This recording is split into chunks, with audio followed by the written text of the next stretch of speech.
Most importantly, the biggest question, where are you today, my man? Um, I am, I actually don't know where I am. I don't know the name of the place I'm at. I think I'm just let me check my map. So I'm on the North Pacific, in a place called Westport, Okay. which is um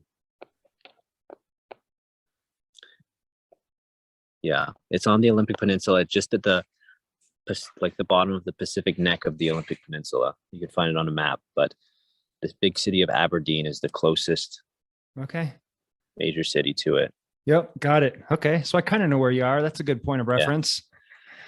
Well, if you don't mind, man, give us an intro, Fisher. Tell us who you are. Well, I'm Fisher. I am, I guess, sort of a self-proclaimed writer and artist and adventurer, and all those things sort of mesh into one kind of passion. Um, I come from Ontario, Canada. I was born and raised there. Um, this is sort of my first big trip away from home. I graduated high school in June, and I am walking from British.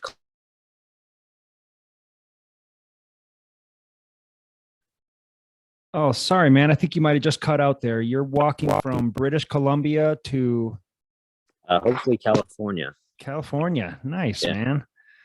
Okay. And so I'm guessing you're like 18 years old Yes. and living the dream. This is awesome. Yeah. I mean, Yeah. I came across you where most people come across anybody they don't know on Instagram. And Yeah. I was really into your drawings, and it looked like your artwork is sort of a reflection of the life you're living right now and this big journey that you're on. And so I just had to reach out and I just wanted to hear all about it, man. I mean, why, first of all, why? Tell us why did you decide to take this big journey north to south? Well, it's sort of been the culmination of a long, I guess, philosophical journey of trying to figure life out, I guess. Because, I'm in those early stages of my life right now. And I guess sort of a year ago,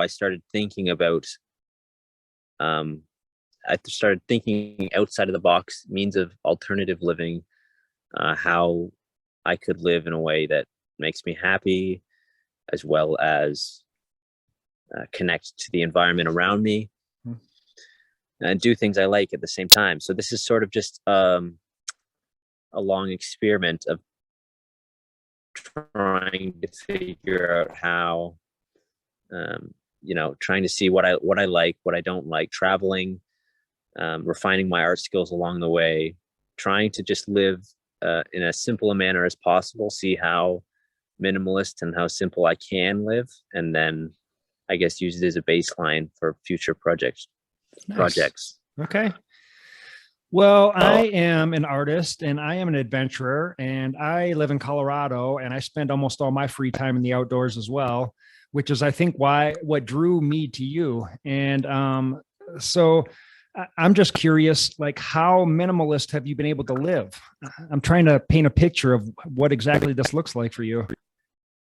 Yeah. So, I mean, right now, from a physical perspective, I've got a 45-liter Osprey Archeon backpack, and that's been what I've lived out of for the past 2 months, month and a half ish since I started this trip. Okay. I have the essentials with me. I've got a tent, I've got a quilt, I've got some clothing that a company sent me before I came on this trip to draw for them and test out for them. Oh. Um, and I have, I like to say I have the essentials, but I think I have a little bit less than the essentials. I started off with the basic camping gear that you would typically have: thermarest, uh, you know, fork, spoon, that sort of thing.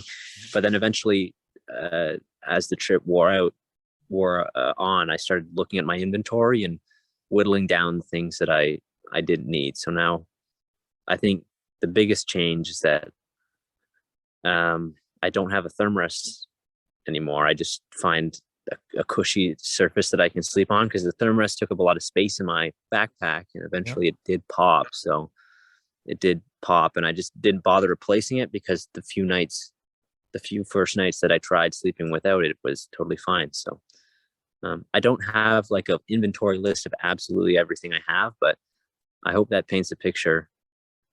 Yeah, for sure. Yeah. I mean, you are living out of a backpack straight up. In Colorado, we call it dirtbagging, but it's said with a high regard and high esteem, because those are the people who are out living life. Those are, whether you're living in your truck or you're hiking the Colorado Trail, those are the people that I always look to and say, man, I wish I was living their life today rather than going to work or whatever. So 18 years old, it seems like the normal path would have been to go to college after high school. Are you planning on going to college? Is that something that interests you? Or, I mean, obviously this is more interesting than college at this point in your life, but what are your thoughts there? Yeah, I am accepted and ready to go to university in fall of 2023. Back home in Ontario, where I came from, this is, I guess a lot of people would call it like a gap year from between high school and post-secondary. But I've planned it sort of very meticulously over a couple of years. As I mentioned previously, it's sort of the culmination of many things. So I planned out this year to adventure before I go to university, but while I'm doing this, I'm also sort of working freelance as an artist, and I'm I'm writing my Sweetgrass Chronicles, which is a little book series I do on the side. And yeah, I'm just sort of refining my skills as a creative as well, simultaneously with university. Nice. And you cut out a little bit there, but I think we caught most of it. Tell us about the Sweetgrass Chronicles. Like I said, your Instagram is a lot of artwork and you doing some drawing, but I'm curious to hear about your writing too, because I'm also a writer. It sounds like we've got a lot in common.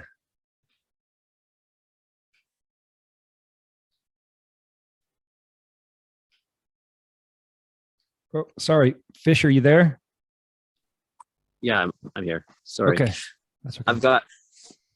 I thought I'd have better service for this, but that's okay. We can try and make it work. Yeah. So it's a mixed medium. I do writing and drawing and illustration together in my illustrated journal format.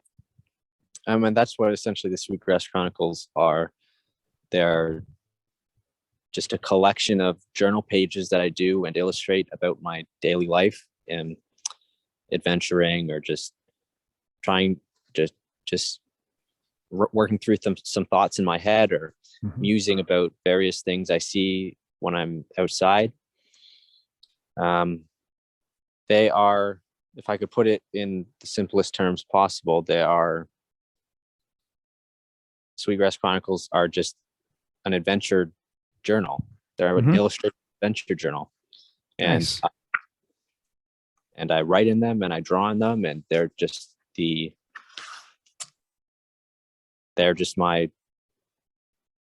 what I do. That I've just been drawn to continue doing them, continue writing in them and drawing, and I self-publish them, and there's a small little audience of people who likes to read about that sort of thing, just mindful thoughts on a page with some mindful drawings to go along with them. Yeah. Well, like I said, man, I really enjoyed what I saw, and I read a bunch of the different pages on your Instagram, and I really enjoyed them. And it looks like your works are for sale too. And Years ago, and another lifetime ago, I came out to, when I didn't live in Colorado, I came out to Colorado and hiked all the 14ers in Colorado, the 14,000 foot peaks, and ended up writing a book about that as well. So, yeah, man, your story is just really sort of compelling to me and reminiscent of my past in a lot of ways. So, and it looks like I saw a tent behind you a minute ago. Do you ever think about just ditching the tent and going cowboy style, like sleeping on the ground, or not Yeah, going to go that far? I have thought about it. It might be something in my future. Yeah. I mean, I want to be as minimal as possible.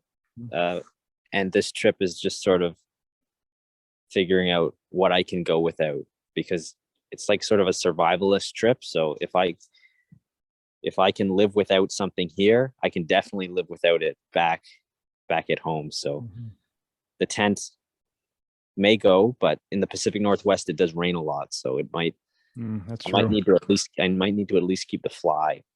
Yeah. Or Good yeah, call. Yeah, cover. that's not a bad idea. You could use just the fly, or I've seen people just go with a tarp, and they Yeah, just string it up and either sleep on top of it or sleep underneath it, depending on the weather. yeah, But you do have a phone, right? yeah. That's how we're communicating. Have you thought about ditching the phone at all? No, I mean, before I came on this trip, I've gone through a lot of thoughts and phases about my relationship with technology, but recently I've found it to be a pretty good tool just to share my, if nothing else, just to share what I'm doing, Mhm.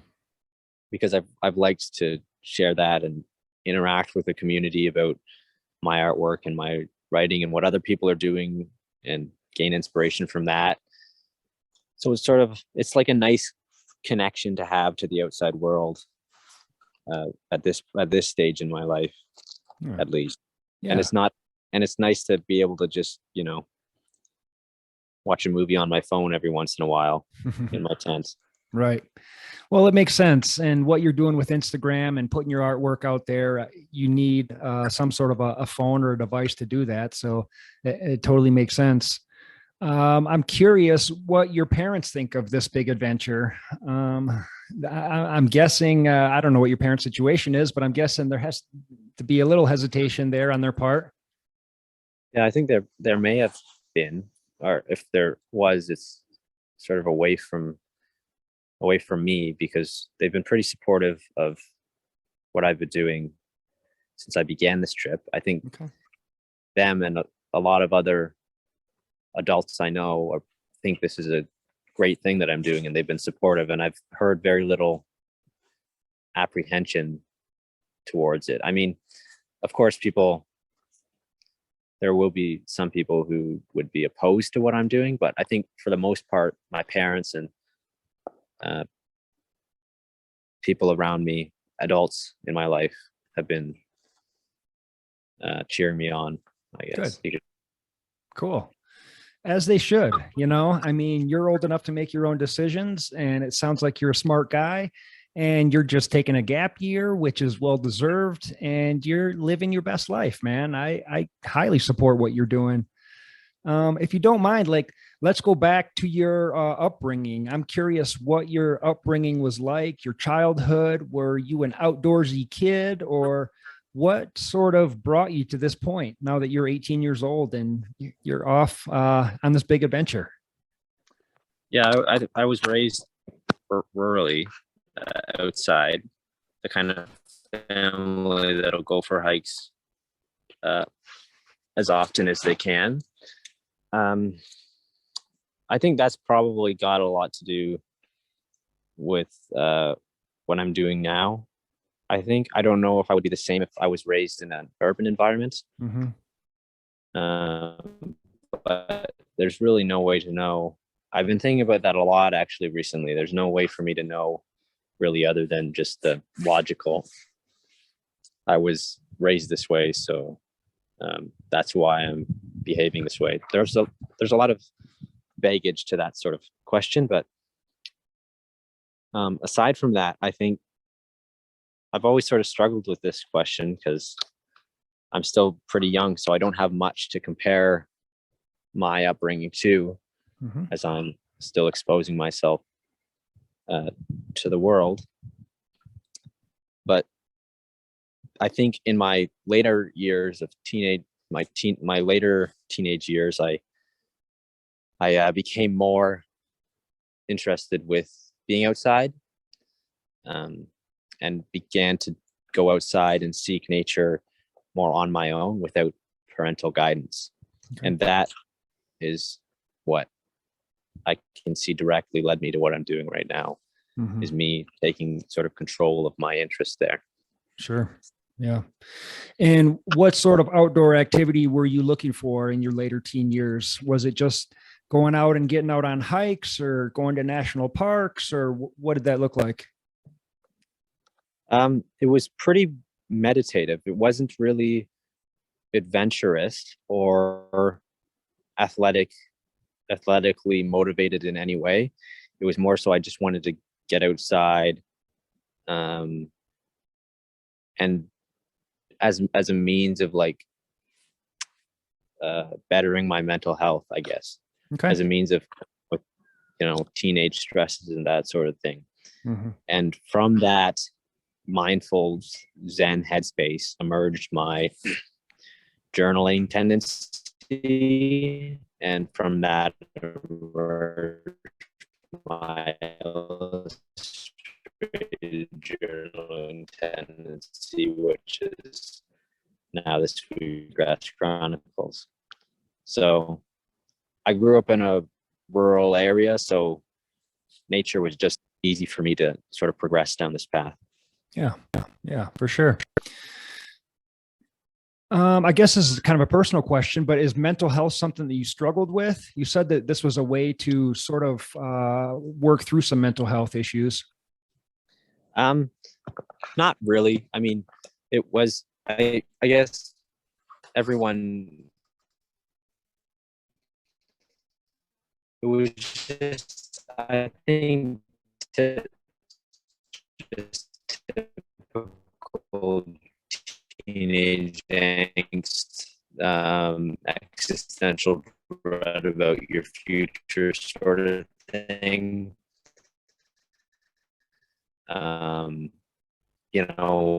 What am I gonna do with my life? What are my interests? And it's all sort of those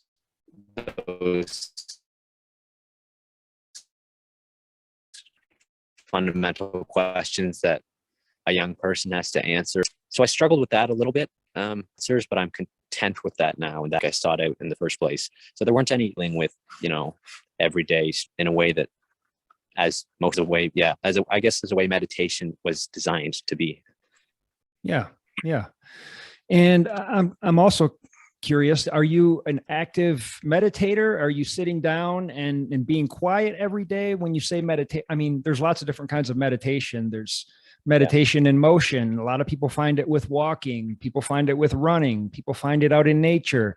Or are you talking about actually sitting down and getting quiet and being still?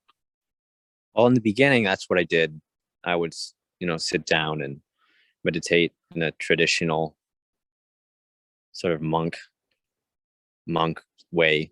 Yeah. But I think I should probably get back to trying to do that, because recently my meditation has been more meditation in motion. I've been trying to just find ways to meditate in everyday life, just noticing things around me. Walking, as you mentioned, is sort of a way just to get out there and practice focusing on the present and what's around you, and grounding yourself in nature. And a lot of those principles of just observing things as they are, and meditating on the things around you are principles that are pretty prevalent in my Sweetgrass Chronicles. Yeah. Because the concepts of just observing what is, and observing what is sort of a meditative pillar as well as an artistic pillar as well. Mm-hmm. Yeah. Okay, so I think we've gotten sort of a clear picture on what you're doing, and man, I dig it. I'm just so jealous. Are you following a certain path, or are you following someone else's footsteps, or is there a trail that you're following, or are you just literally out there winging it every day? No, it's vagabonding in the purest sense of the term. Like vagabonding as in just traveling. I don't know the definition of vagabonding. I just read the book by Ralph Potts, but I've been trying to sort of go about this in a very organic way. Travel just where the wind takes me. Have sort of an idea of where I'm going so I don't get too lost, but don't try to stick too much or schedule, because I feel like once I start to do that, the magic of travel begins to dissipate. Yeah, that makes sense. I haven't read that book. When I was out climbing the 14ers in Colorado, I kept rereading The Dharma Bums by Jack Kerouac. Have you read that one? Yeah, I did read it, I think, a few months ago. I like it. Yeah, that's a good one. Okay, man. So you're just going wherever the wind takes you. So it looks like you're in the woods right now. What does a typical day look like for you? Are you going into town to get food and then going back out into the woods to look for a place to sleep, or what? How does the wind blow you from day to day like that? Well, it's changed like just in the past month and a half.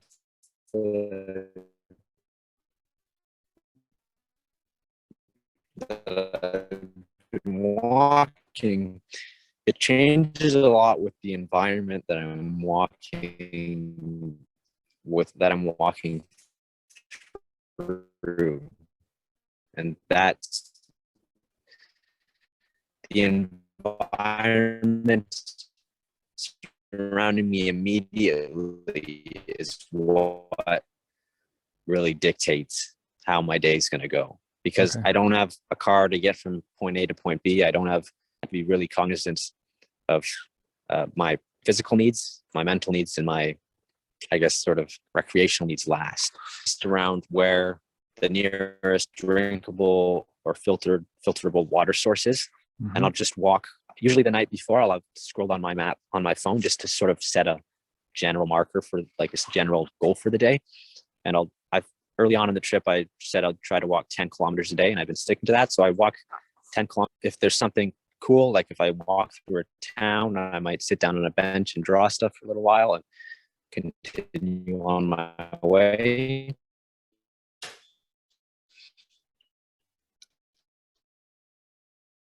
But usually I'll stop walking if there's a fresh water source that I can drink from, because there isn't always another one within walking distance for that day ahead of me. So water has been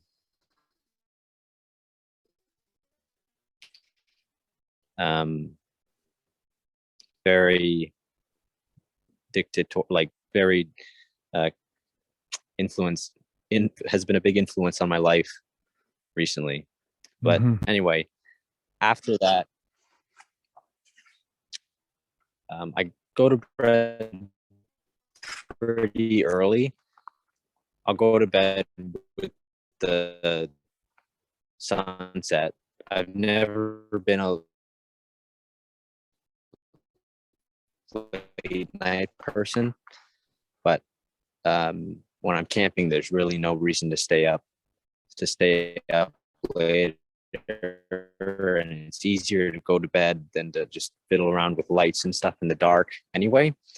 So, and in terms of eating, I've just been carrying simple trail foods with me. In the beginning, just had, dry cured meats and nuts and beans and that sort of thing, and canned foods and whatnot in the beginning. But eventually I just got tired of trying to do the dishes on limited water source every night. And I just started eating more, peanut, dried fruits and that sort of thing. So now I'm like inadvertently vegan because I'm just eating trail foods and trying to exclude, if I can, like whittle my down with that minimalist tendency that I have. Yep, got it. Yeah, it's hard to cook burgers when you're out camping because you got to clean up the mess. You got to have a stove to do it. It's easier if you can just live on Cliff Bars and nuts and just keep it simple. I'm just looking at your Instagram right now and I'm scrolling through pictures and I'm just seeing so much. Like, I see it looks like a shoe or like a hiking shoe, and I see a house, and I'm guessing you must have stopped in front of and drawn a sleeping bag, a tent, a guy on a bike. I'm just seeing all sorts of stuff. What are some of the your experiences with meeting people out there? Have you met a lot of friendly folks who are interested and encouraging in what you're doing, or have you felt in danger at all, or what's that been like? Well, if I look at it from a surface level, most of the people I've met have been nice people.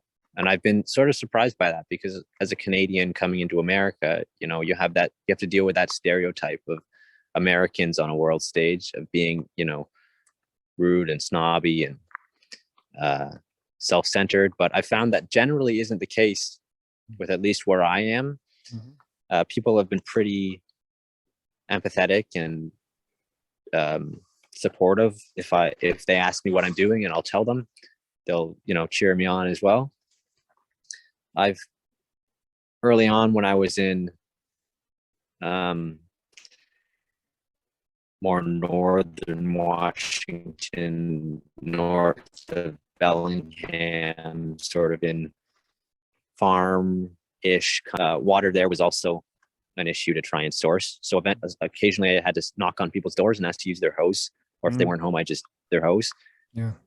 But I was never turned away from a single person's door that I knocked on. They always just either filled up my bottle for me at their sink, or they just let me use their hose, and they came and checked on me when I was done. Like it was a pretty, refreshing human interaction to experience that sort of generosity from people. Good. And yeah, and even in the cities, there's more of a diverse group of people, and I can't interact with as many people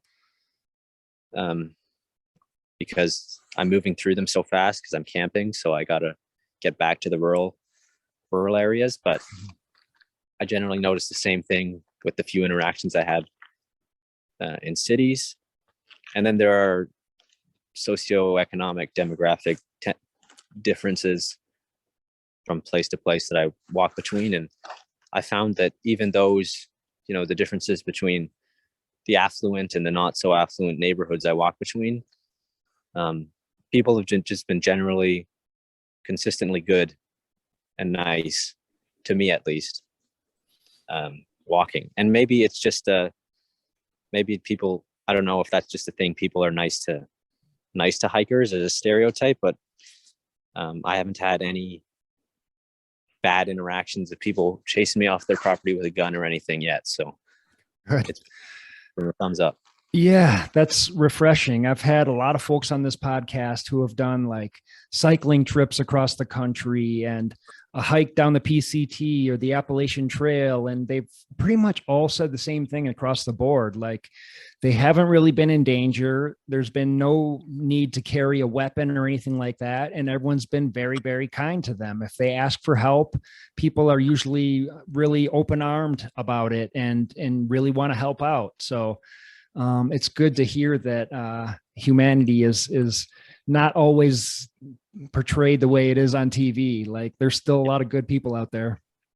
Yeah, and even if they're not like, even if they're not supportive directly of what I'm doing, they're not demoralizing in it anyway. They're just the worst people I've had have just sort of a bad with sort of a bad person who wants to do harm by me, if you know what I mean. There's just there's never been, I don't think I've encountered bad people. I've just it's just either been good people or sort of neutral ground people, if you know what I mean. For sure. Yeah. How long do you expect this entire adventure to take you? Do you have any idea? Well, I've almost walked across Washington, and it's been a month and a half. I'm flying back home just to sort of regroup and reflect for a little while. Early September. Okay. From Portland, so I'll be in Portland, Washington, in 2 months. Okay. And then from there, I think I'll either fly back out to Portland or I'll fly to a northern city in California. And I don't know which way I'll go yet, but I think the entirety of the trip will probably be around the 6-month mark. Okay. And why did you choose this particular route? I think I get tired of. Sorry, are you? I think there's a delay here. Yeah, no, there is a little bit of a delay. I apologize. We'll try and make this quick, but because the connection isn't great, but I have like a few must-have questions. Like, why did you choose this particular route rather than like hiking the PCT or the Appalachian Trail? Why did you choose to just sort of vagabond it and let the wind take you where it may? Well, I grew up in Ontario, which is very like East Coasty environment. Mm-hmm. So I think I just wanted to try something new. And I've seen online and I've heard the stories of the big trees on the West Coast and the rocky outcroppy beaches. And I just wanted to go there, I think aesthetically, as well as adventurously trying something new. Mm-hmm. But this is also a question that I've sort of been thinking about recently. Is it's been like 2 years since I decided to do this trip, and I don't remember what that spark moment was that made me do this outside of those things I mentioned. Okay. I think I just saw a lot of simple living minimalist folk out here, and I thought that I'd try to meet them along the route. That hasn't really come to fruition yet, but there's still a long way to go. So right now, I think, I mean, the motivations have changed between when I decided to take this trip and now, but I think that's just how travel goes. Mm-hmm. Do you have any luxury items in your pack that like a book to read or something that you don't necessarily need, but something that you just want to have, like just 1 or 2 items? I mean, obviously you have a notebook and pen so you can do some sketching and writing. Yeah. I mean, a lot. I'd say I have more luxury items than essential items at this point. And that's probably part of the reason that I decided not to do a formal PCT hike or that sort of long distance hike sort of thing, because I would need to be meticulously planned and I would have to forego all of those sorts of things and be dialed in on my backpack weight, and have to plan out my next water source and track my calories, So luxury items. Well, I have my phone, I have my wireless AirPods, pound, and I don't need it, but it's good to have as a tool. I have a Kindle e-reader, and I have 2 sketchbooks, one for just sort of a pocket sketchbook to pull out if I'm on a busy street and I want to draw something, and my journal, which I use for my illustrated journaling. My backpack is a luxury item because it's one of the heavier canvas Osprey makes. Okay. It's not, I think it's like 5 pounds. Like, it's a pretty heavy backpack, but it's durable. And I was willing to forego the lightweight for something that'll last me a long time and be durable in that sense.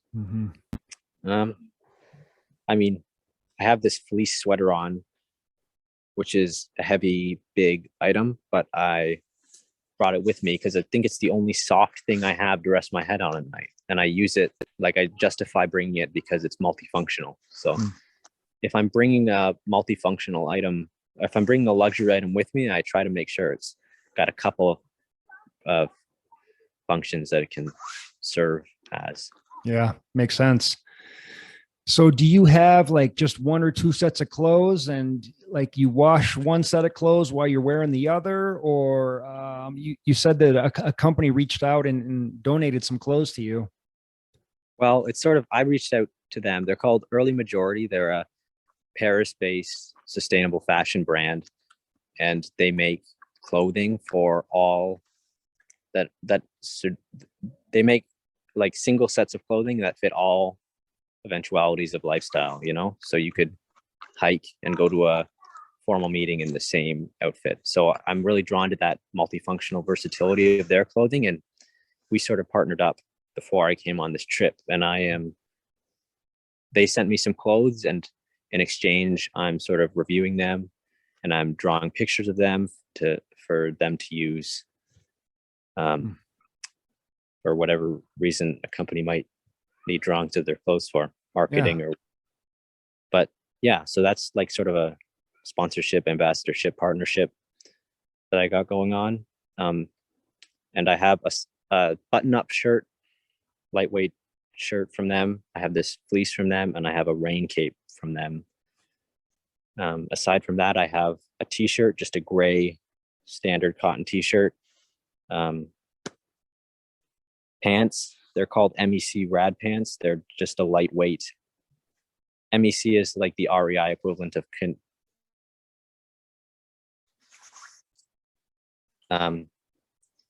they're like a lightweight hiking, do everything pants. Yep. I have one pair of socks that I try to wash every day or every 2 days in a river. They're Smart Wool, just black socks. I don't know all of the details of my clothing. And then I have a Nike quick dry pair of shorts, as well as my one pair of shoes, which are Solomon X Ultra hiking shoes. Okay. Yeah. Well, it sounds like you're well equipped there. Are you looking for camping sites that you would have to pay for in the evening, or are you looking for free spots to stay? Or, like, for instance, where are you camping tonight? Well, I haven't paid for accommodations yet on this trip. Okay, nice. And that's been something that I'm going to try to see through to the end of this trip. See if I can go without paying for accommodations. Awesome. That means not paying for the $12 primitive campsite at a state park. That it means, finding a state park and then going somewhere that people aren't and pitching my one person 18 square foot tent for the night. Nice.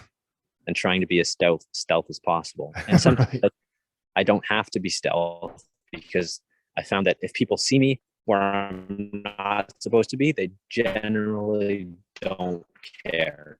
Even if it's private property, I found people are pretty forgiving to, which I don't know if that's a stereotype thing. I'm still trying to figure that out myself. But right now I'm just camped in a grove of old growth pines beside the beach at a state park. I don't remember what it's called. Yeah. State park. Beautiful. And did you pay to get in the state park though?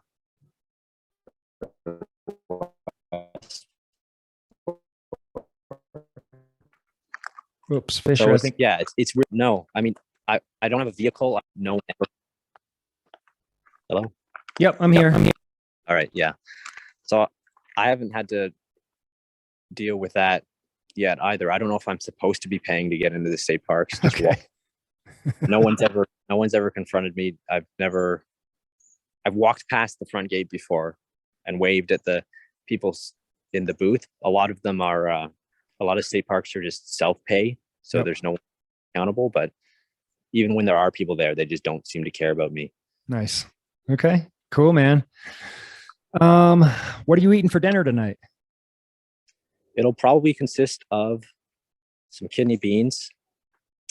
I've recently found that I enjoy just plain soaked beans more than I thought I would.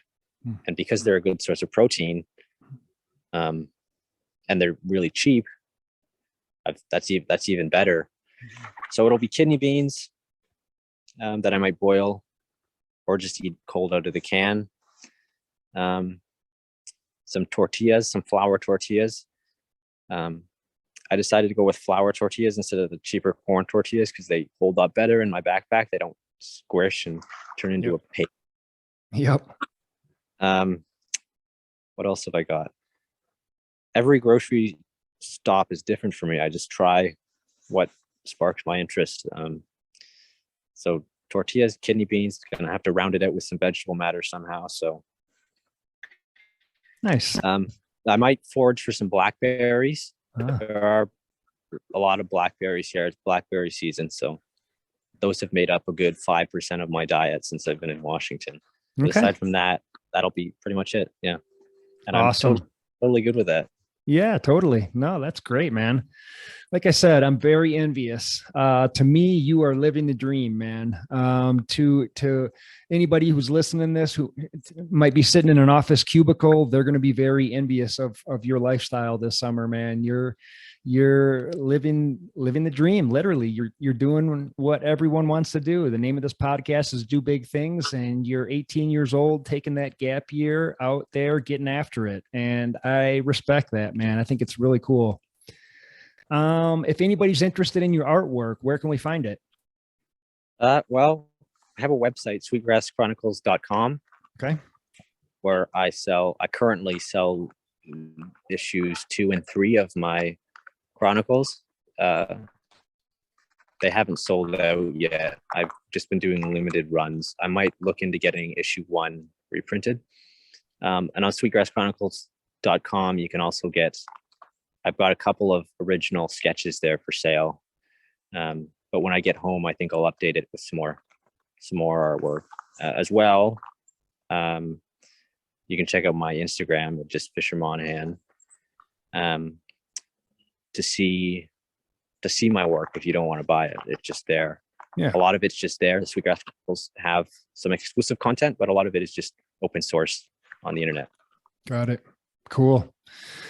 Well, listen, man, the connection was spotty, but this was a cool conversation. I feel like I could talk to you for a long time and just grill you and ask you all sorts of tedious little questions, but I had fun chatting with you, man. Good luck on the rest of the journey.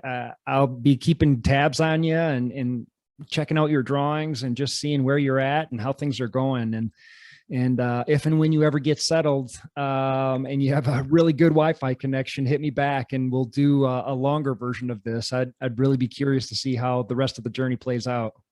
Yeah, for sure. I thought I was going to I checked my carrier's coverage map before I did this just to make sure I would have good internet. And of course, I'm supposed to have like high-speed 5G connection here, but I don't. So that's okay.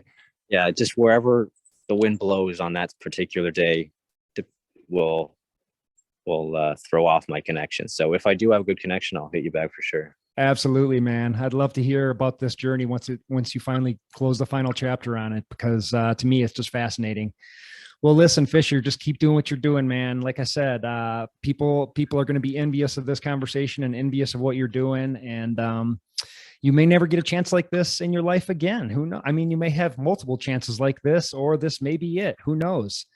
So live it up, Yeah. man. Just in case it is the last one. Meet lots of cool people. Have all the adventures. Say yes to everything. Just get out there and do it all.